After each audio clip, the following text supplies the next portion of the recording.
There's cat hair all over the mic. Okay. Week 4, recovering a sense of identity.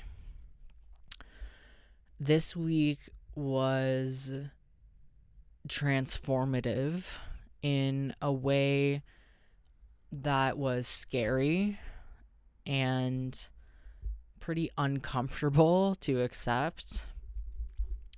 So the main idea of this week was to deprive myself of as much outside stimulation and influence as possible in order for my authentic creative perspective to emerge. And the most famous thing about this week is the dreaded reading deprivation exercise, which basically, okay, so the rules are a little unclear beyond like you're just not supposed to read anything like books, newspapers, magazines, nothing like that. And while I do read books, the main place I do my reading is social media. So I was off of social media for this entire week. I chose to go without social media because there's nothing that better describes numbing our own identity out than being glued to our phones, looking at what everyone else is doing and what everyone else thinks. I'm pretty open about being addicted to my phone. I have been for a really long time. Usually, my phone is the first thing I look at when I wake up. I have a really hard time getting out of bed in the morning, no matter how much I sleep the night before. And looking at my phone is the quick, easy way to kickstart my brain, like hitting your vape the moment you wake up. I've known that I needed to make a change with my phone and social media for a long time. So I'm glad that this week kind of forced me to address it so I can have something to go on. I allowed myself to watch TV and watch YouTube because I think that those things can be good, because I would be giving them my full attention without the urge to check Instagram every 5 minutes or be concerned about getting notifications and stuff like that. So it was good this week to feed my full attention to just watching a movie or whatever it is I was doing. My main thoughts on how reading deprivation went are as follows. Right off the bat, I was way less anxious this week. I watched this one YouTube video where the creator talks about how it's hard to be aware of how much work our brains are doing subconsciously when we're just scrolling. Even if we think we are kind of turning it off or we're not absorbing anything, I still think our brains are doing a lot of work subconsciously. We're still absorbing that. We're still synthesizing that information in our brains. I'm someone that thought I was immune to the negative effects of social media just because I'm aware of the negative effects. But being away from social media all week made me realize that's just not the case. Yeah, you are not immune to social media rotting your brain. Okay. This week was all about dimming all the outside noise so we can hear our inner voice. Julia says, in order to have self-expression, we must first have a self to express. We can't hear our true self if it's just being numbed out by the constant feedback of everyone else's curated online presences. And I'm tailoring this specifically to being off of social media, but the way Julia puts it is, if you're constantly filling your head with other people's words, then you can't hear your own stream of consciousness. But back to social media. We don't realize how much it shapes our sense of identity until we step away from it.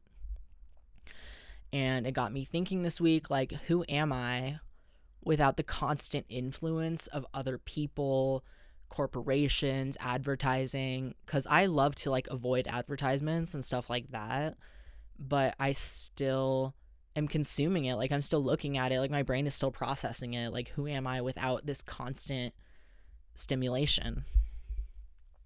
One thing that I thought was interesting, so even as an anarchist who mostly engages in like anarchist spaces on social media, I still find that like participating in it at all, I was still forming these like subconscious expectations of myself or about how I should or shouldn't behave online.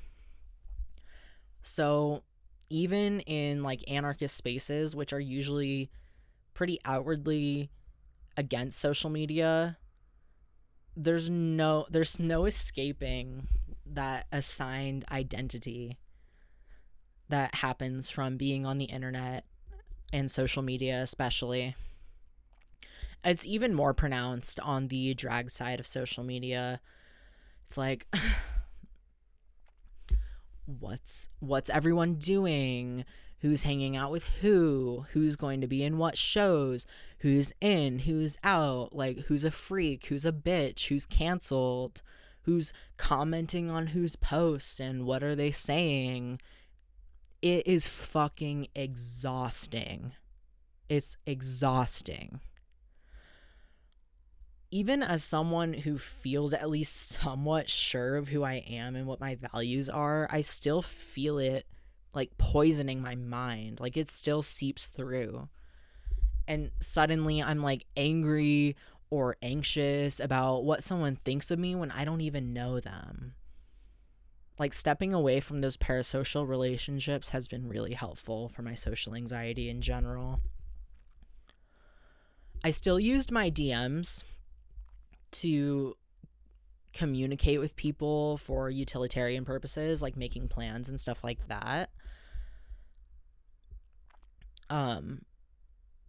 When I did that, I found it a lot easier to respond to people and like respond to messages, which is something I've had a notoriously hard time doing in the past.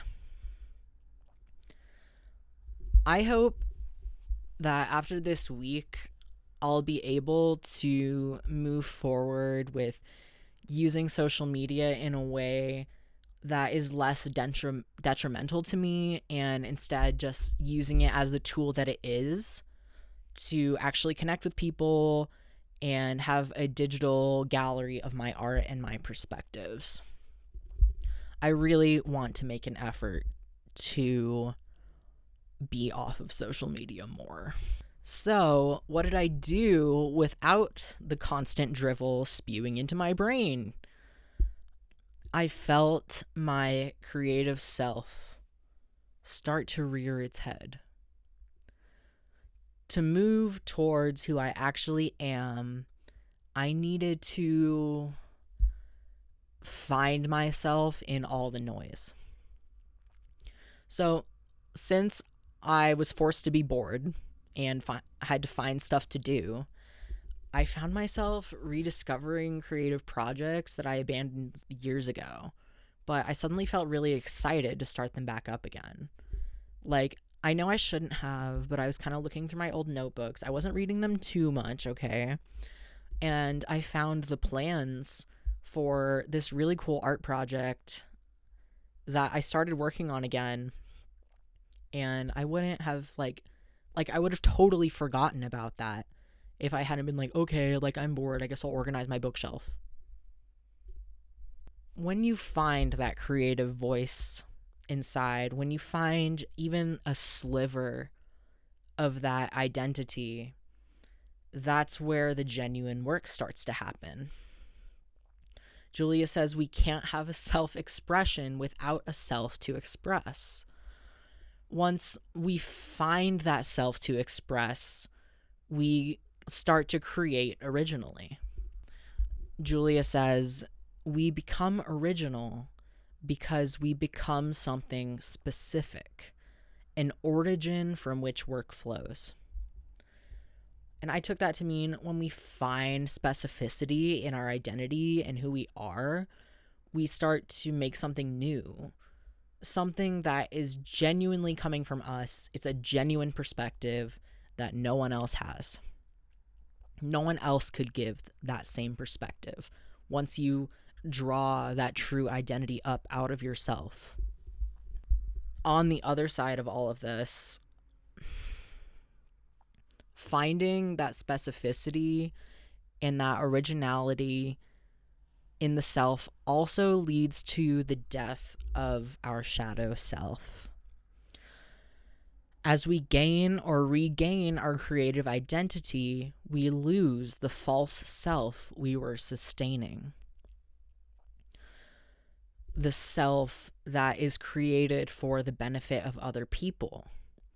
The self that helps us be liked or stay out of the line of fire.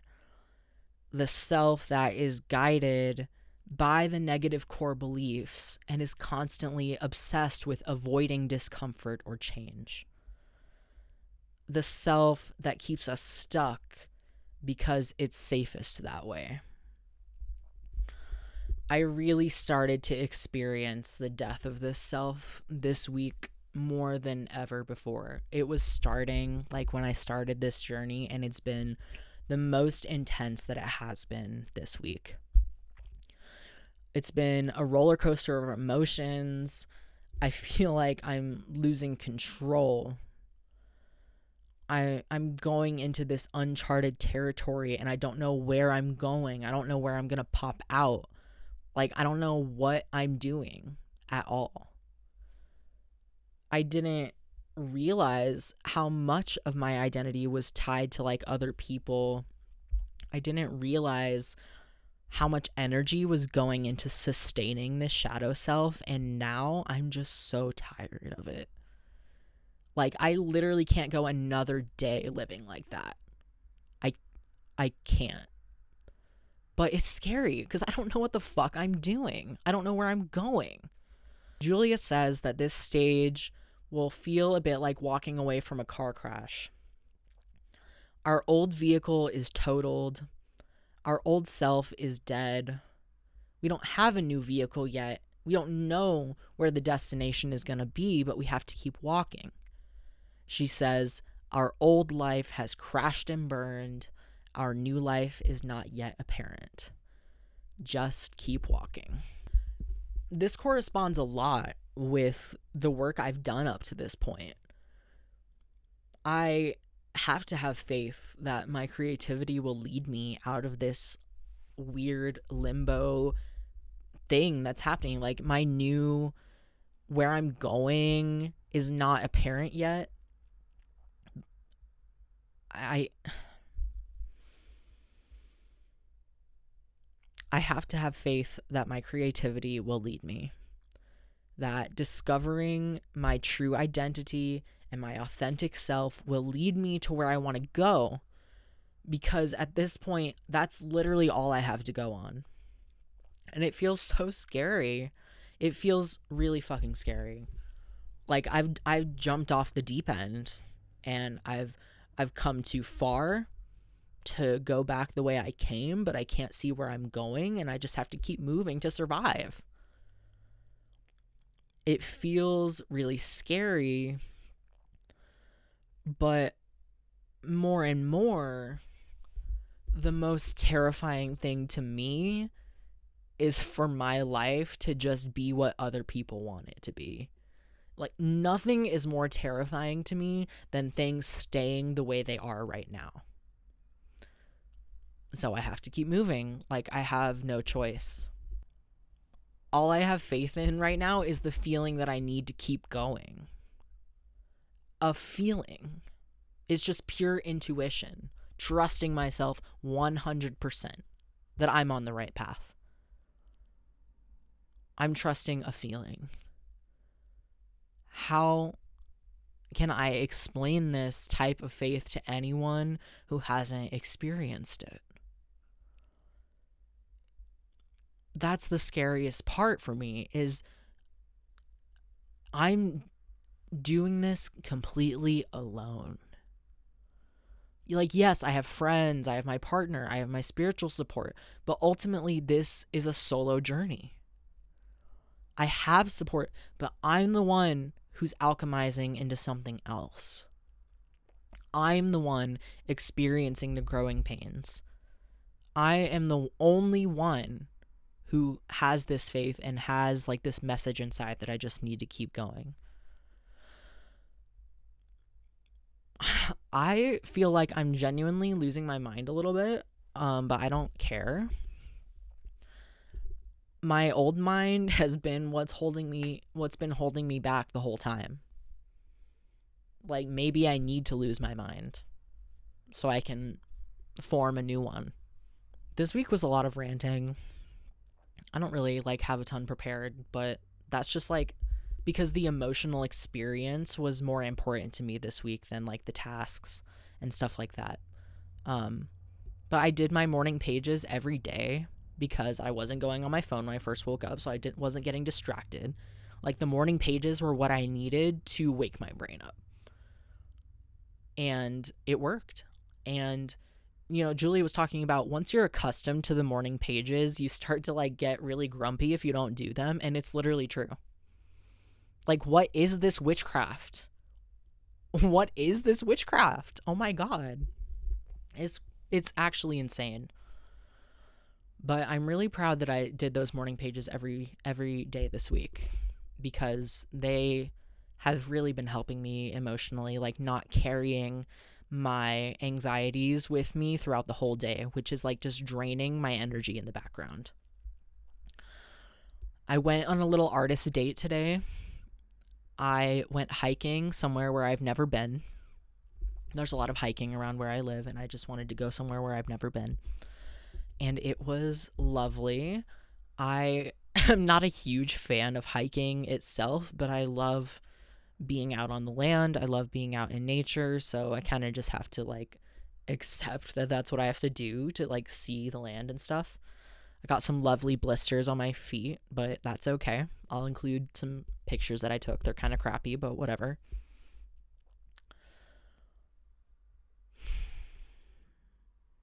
I feel scared, but so confident at the same time. Like, I feel scarily confident, and that freaks me out